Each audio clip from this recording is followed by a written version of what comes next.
Keep working hard. Keep studying hard. Let's get to our questions. 111. Ideally, you would want to fade a reinforcement schedule to the point that blank. All right. Our rule is we attack our questions. So we do all of our work up front. We really want to understand what is the question asking. Now, in this question, we don't get a lot of information. It's strictly asking, what point are we trying to achieve or get to when we're fading a reinforcement schedule? And to answer that, you have to ask yourself, why are we fading a reinforcement schedule? What purpose does it serve? Well, think about when you first start teaching a skill. You might start with an FR1 or an FR2. You're providing a lot of reinforcement with a little bit of response requirement. Okay, this is to teach that skill readily. As they learn the skill, what do? We fade out. Okay, we increase response requirements in order to obtain reinforcement. And we do that to program for things like maintenance and generalization. So if we want to really achieve maintenance and generalization, what needs to happen? Well, our client needs to start contacting natural reinforcement, because once our client leaves us, leaves the teaching environment, we're no longer there to provide reinforcement. They have to contact reinforcement other ways, typically from the natural environment. So that's really the idea of fading reinforcement schedules. So when it asks, you want to fade a reinforcement schedule to the point of what? Well, when the client is contacting natural reinforcement. That's our prediction. That's what we got. A, you are using a variable ratio schedule. Now, a variable ratio schedule is the strongest basic schedule, but it's not a requirement that you have to fade to a VR. You might use a variable interval schedule. And if you see D, you're using a variable interval schedule. A and D are really implying the same thing, but neither are the rule. It's not what we're trying to achieve. We're really fading the schedule, which works best for the client. Okay, so A and D are out. B, the client is contacting natural reinforcement. That's what we predicted. We want to get to the point where we don't necessarily need to provide reinforcement. That reinforcement is coming either from automatic reinforcement or from natural reinforcement. B looks like our best answer. What about C? The client is engaging in behaviors that can be targeted for change. Well, if we're providing reinforcement, the client is most likely already doing that, and it's not the reason we fade. The best answer here is going to be B. Ideally, you would want to fade a reinforcement schedule to the point that the client is contacting natural reinforcement. That's what we're trying to achieve. 112. Susanna loves to help around the house. Her mom allows her to fold clothes, but she is constantly telling Susanna to slow down so that the clothes are folded neatly. Susanna typically folds about 15 articles of clothing per minute. What is Susanna's average clothes folding IRT? All right, what is the question asking? It's asking about Susanna's clothes folding into response time. So we're looking at the time in between folding pieces of clothes. What else does the question tell us? It tells us Susanna typically folds about 15 articles of clothing per minute. And if we look at our answer choices, we're looking at something in seconds. So what we're trying to do is figure out what is Susanna's average IRT in seconds of clothes folding. And how are we going to find that? Well, we're going to take our per minute, which is 60 seconds, and simply divide 15. So if we divide 15 divided by 60, 60 divided by 15, you get 4 seconds. So what is Susanna's average clothes folding IRT? It's going to be 4 seconds. Yes, this is a basic math problem. You need to know how to find averages. You need to know how to find IRTs. You need to know how to find durations. You need to know how to do a basic calculation like this. Okay, so again, what did we do? We're looking for the average clothes folding IRT. If she folds 15 articles of clothing per minute, she folds 15 articles per 60 seconds. 60 divided by 15 is going to be 4. Our average IRT is going to be 4 seconds. 113, an essential component of the BACB ethical code is avoiding dual relationships with clients. That being said, an environment that is conducive to effective services should be prioritized. Ways to do this include communicating with clients, respecting the culture of others, and engaging stakeholders in polite conversation. These are examples of what? As BCBAs, we want to conduct ourselves in a professional manner. represent the industry well. However, we don't want to be robotic, right? We need to be able to develop relationships with stakeholders. When you're working with clients who have stakeholders involved, okay, they're going to need to trust you. They're going to need to want to interact with you. Things like communicating with clients, respecting the cultures, and engaging stakeholders in conversation. What are we trying to achieve here? Are we trying to achieve rapport? A, building rapport. Absolutely. All of these ways are great ways to build rapport. Not only should we build rapport with the client, right? Getting to know the client, what do they like, what do they not like, engaging with them. The same can be said, okay, for clients and stakeholders. So an environment that is conducive to effective services, okay, would be one with good rapport. We have good communication, we respect their cultures, and we engage them in polite conversation. Are those things an example of client intervention? Well, no, we're not parent training, we're not intervening on the client. It's just basic respect, basic rapport building. Okay. What about C, conflicts of interest? Is communicating with clients and engaging in polite conversation a conflict of interest? No, it's what you should be doing. Okay. We need to treat our stakeholders and our clients, right, with enough respect to want to build rapport with them. Don't skip this step. Building rapport is extremely important, okay, for good services. Again, we're saying we need an environment that is conducive to effective services. In order to cultivate that environment, we have to develop good rapport with clients and stakeholders. 114, which of the following is not a critical component of a textual verbal operant? Verbal operant questions, how do we tackle them? Well, let's identify first what verbal operant we're looking at. Here, we're looking at a textual. The question is asking what is not a critical component of this textual verbal operant. So what do we know about a textual? We know we're reading something. We know it's evoked by a nonverbal SD. We know it has point-to-point correspondence, and we know there's no formal similarity. Those are all the components of a textual. We're looking for a component that is not critical. So A, a nonverbal SD evokes the response. Is that a critical component? Yes, we just went through the critical components. A nonverbal SD evoking the response is a critical component. B, the stimulus and the response lack formal similarity. Well, if I'm reading written text, those forms aren't the same. There is not formal similarity.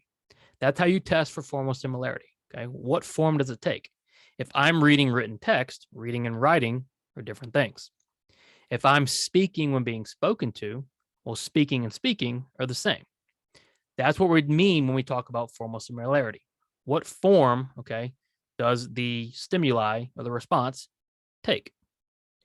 C, the learner must understand what they are reading.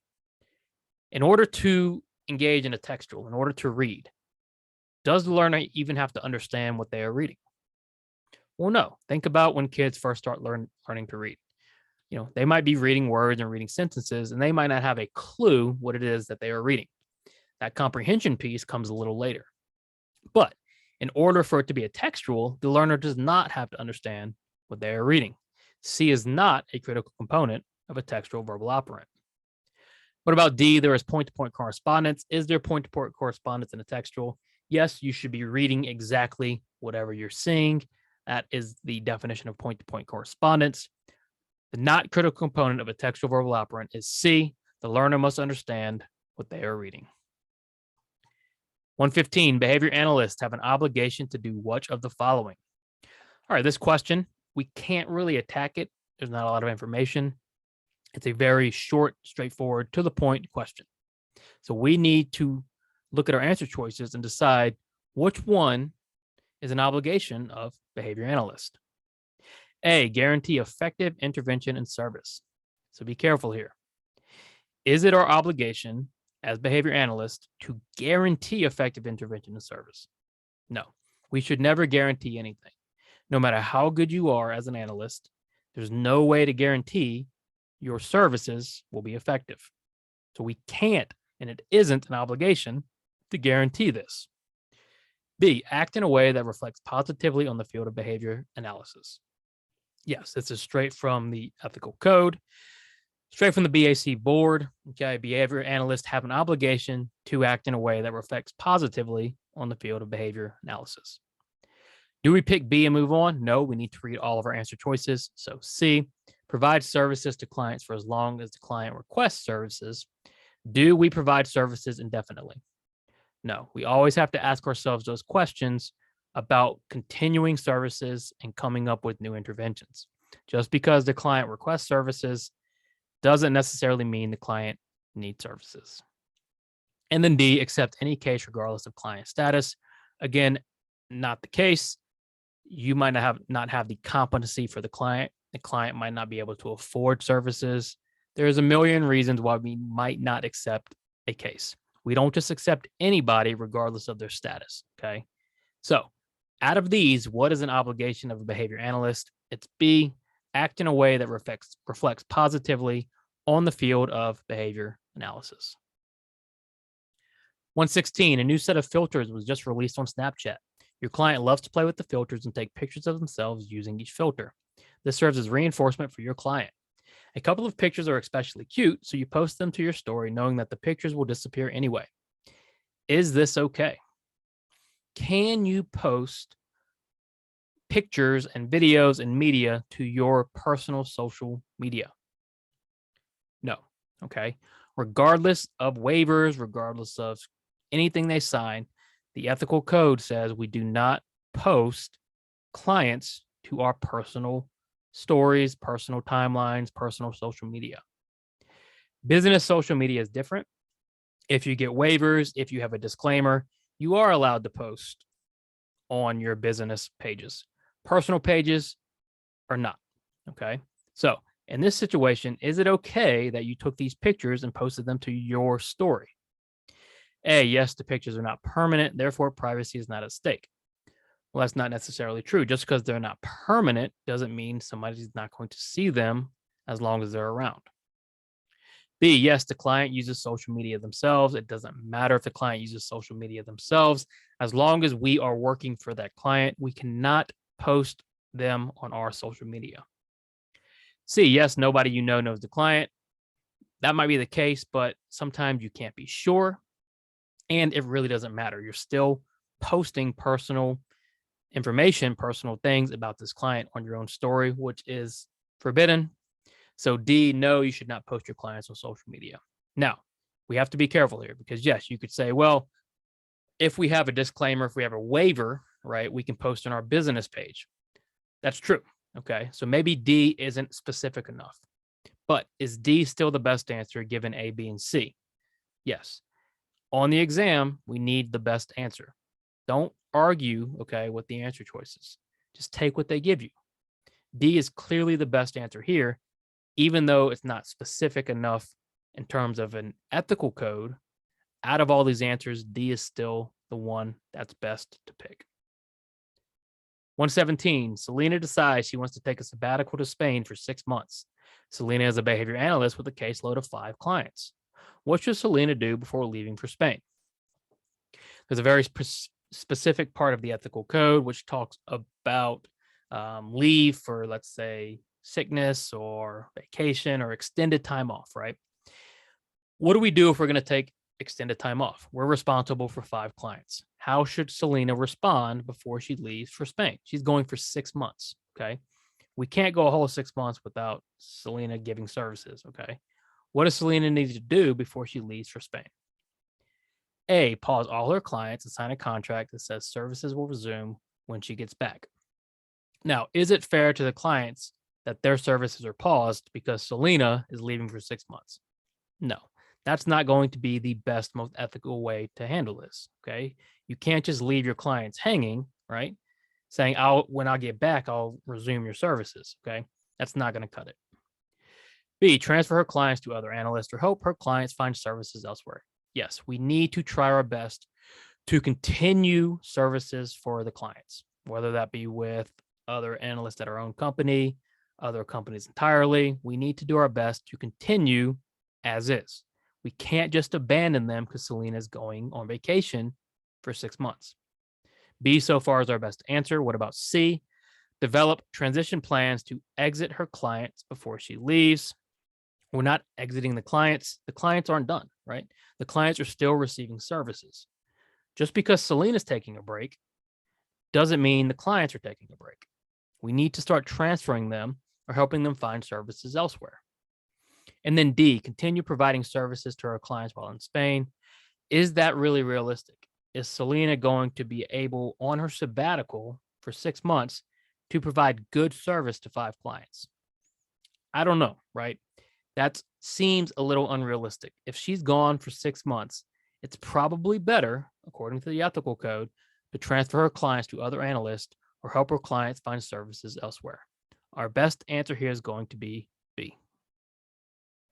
118, your client is able to identify the following animals by picking up the card and handing it to you: dog, cat, and horse. When teaching this skill, you always place the target card closer to your client compared to the other cards. Now, you continue teaching the skill, place each card the same distance away from your client. You are running what? The question wants to know, what is this intervention you're doing? What are you trying to accomplish? Well, let's look what the question gives us. We know our client is able to identify the following animals: dog, cat, and horse, by giving us cards. When you taught the skill, you would always prompt them by moving the target card closer to your client. Now you want to teach the skill, but now each card is the same distance. You've effectively done what? You've effectively removed the prompt. So in order to teach this skill without the prompt, you have to do what? Well, we have to transfer control from the prompt, the positional prompt, okay, to just the card, right, in a typical field of 3. So what are we running here? A, transfer trials. Yes, we're running transfer trials. We're transferring control over this behavior from the positional prompt of moving the card closer to the regular field with no positional prompt. This is what we talk about when we say stimulus transfer control procedures. Effectively transferring control from one intervention or one prompt, one to a different SD, which is placing each card the same distance away. This isn't mass trials. Mass trials is when you run the same trial over and over and over again. This is not distractor trials. Distractor trials, you have one target and 2 unknowns. And this is not naturalistic DTT. Naturalistic DTT is actually not a thing, right? We either have naturalistic teaching or we have DTT, okay? You are running transfer trials. We're trying to transfer from prompt to not prompt. 119, Rachel is Ross's supervisor at Central Perk ABA Company. After 7 months of supervision, Rachel and Ross fall in love. According to BACB ethics code, what must Rachel and Ross do to continue their relationship? What is this question asking about? This question is asking about Rachel and Ross. Rachel is a supervisor. Okay. Ross is a supervisee. They get supervision for 7 months and they fall in love. If they want to continue the relationship, supervisor-supervisee relationship, what do they need to do? A, Rachel must fire Ross and terminate supervision in order to continue their relationship. Now, Rachel must terminate supervision. That's correct. But does she have to fire Ross? No.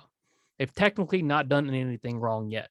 As long as they terminate supervision and don't conduct supervision while in a relationship, they've done nothing wrong. B, Rachel must wait 2 years after supervision is over before engaging in a relationship with Ross. If this were a client, Rachel would need to wait, but it's not.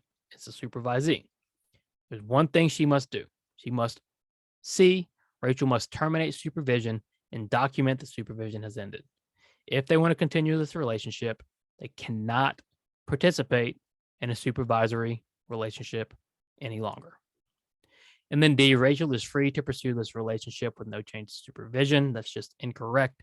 What Rachel must do, what Rachel and Ross must do, is terminate supervision and document that it has ended. And then 120, it is the behavior analyst's responsibility to involve clients and stakeholders in which of the following activities. What does our ethical code say about involving clients and stakeholders? Well, they should be involved in as many decisions as possible. It's their life, it's their therapy. We need to involve them. So, should clients and stakeholders be involved in selecting goals? Absolutely. Do they get the final say? Do we always have to listen to them? No. Okay. We need to do what's best for them, but we don't always have to take what their suggestion is. However, they need to be involved in selecting goals. What about selecting assessments? Sure, right? They should absolutely be involved in selecting assessments as long as it's relevant to their needs. And then selecting interventions. Absolutely. If we're going to be intervening on this client and the stakeholders responsible for the client, they should have a say in how that intervention works. This is maintaining dignity. It's giving them a voice. Clients, stakeholders should be involved in A, selecting goals, B, selecting assessments, and C, selecting interventions. So our answer here is D, all the above. Okay, thanks for watching. Please check out bcbastudy.com. If you have any questions, comments, let me know. Keep working hard, keep studying hard. See you soon.